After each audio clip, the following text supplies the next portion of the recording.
ಸಂತ ಪೌಲರು ಕೊರಿಂಥಿಯದವರಿಗೆ ಬರೆದ 2ನೇ ಪತ್ರ 9ನೇ ಅಧ್ಯಾಯ 6ರಿಂದ 11ರವರೆಗಿನ ವಾಕ್ಯಗಳು. ಸಹೋದರರೇ, ವಿರಳವಾಗಿ ಬಿತ್ತುವವನು ವಿರಳವಾಗಿ ಕೊಯ್ಯುತ್ತಾನೆ, ಹೇರಳವಾಗಿ ಬಿತ್ತುವವನು ಹೇರಳವಾಗಿ ಕೊಯ್ಯುತ್ತಾನೆ. ಇದು ನಿಮಗೆ ತಿಳಿದಿರಲಿ. ಪ್ರತಿಯೊಬ್ಬನೂ ತನ್ನ ಮನಸ್ಸಿನಲ್ಲಿ ನಿಶ್ಚಯಿಸಿಕೊಂಡಷ್ಟು ನೀಡಲಿ. ಹೊಲ್ಲದ ಮನಸ್ಸಿನಿಂದಾಗಲಿ ಬಲಾತ್ಕಾರದಿಂದಾಗಲಿ ಕೊಡುವುದು ಬೇಡ.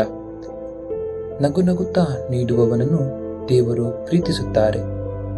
ಸಕಲ ವಿಧವಾದ ವರದಾನಗಳನ್ನು ನಿಮಗೆ ಯಥೇಚ್ಛವಾಗಿ ನೀಡಬಲ್ಲ ಶಕ್ತಿ ದೇವರಿಗಿದೆ. ನೀವು ಸದಾ ಸಮೃದ್ಧಿಯಿಂದಿರುವಿರಿ.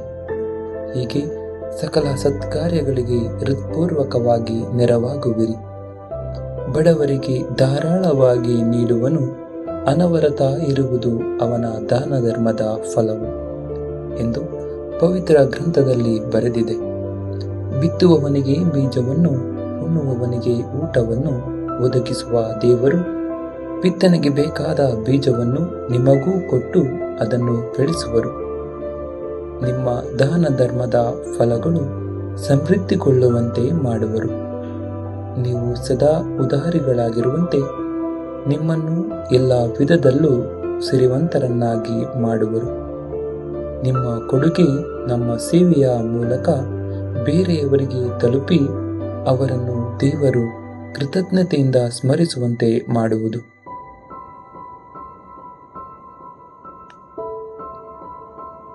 ದೇವರ ವಾಕ್ಯವಿದು.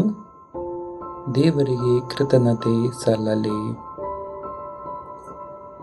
ಸಂತ ಯೋಹಾನರು ಬರೆದ ಶುಭ ಸಂದೇಶ 12ನೇ ಅಧ್ಯಾಯ 24ರಿಂದ 26ರವರೆಗಿನ ವಾಕ್ಯಗಳು.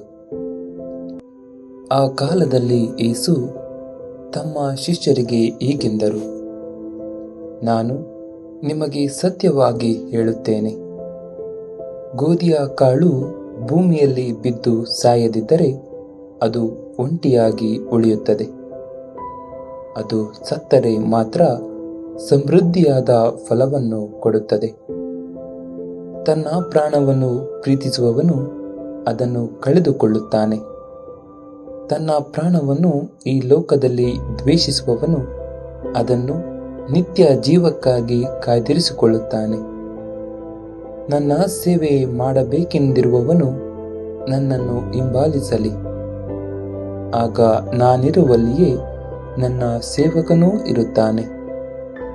ನನ್ನ ಸೇವೆ ಮಾಡುವವನು ನನ್ನ ಪಿತನಿಂದ ಸನ್ಮಾನ ಹೊಂದುತ್ತಾನೆ ಎಂದರು. ಪ್ರಭು ಕ್ರಿಸ್ತರ ಸಂದೇಶವಿದು. ಕ್ರಿಸ್ತರೇ ನಿಮಗೆ ಸ್ತುತಿ ಸಲ್ಲಲಿ.